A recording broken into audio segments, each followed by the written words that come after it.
Ən yaxşı bəndə kimdir? Peyğəmbər. Ondan üstünü yoxdur ki, yox. Ən üstün bəndə Peyğəmbərdir və ən üstün bəlalar da ona gəlməlidir.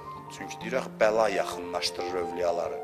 Allah Peyğəmbərinə deyir ki, mənim Peyğəmbərim, səni ki seçirəm Peyğəmbərliyə, ən üstün bəndəm, Xatəmül Ənbiya sənsən, sən 3 şeyə razı olmalısan, 3 şeylə imtihan olunacaqsan, razısan.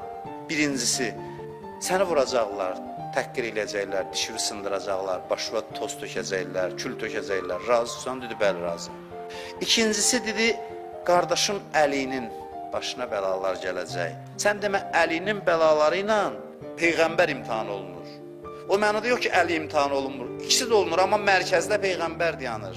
Üçüncü də budur ki, övladların səndən sonra Fatimə belə olacaq, Həsən belə olacaq, Hüseyn Kərbəlada şəhadətə çatacaq. Danışdı. Həzrət Peyğəmbər o bəlaya şükr elədi və qəbul elədi. Deməli, hətta Həzrət Peyğəmbər Kərbəla vasitəsilə tərəqqi elədi. Kərbəla belə bir şeydir.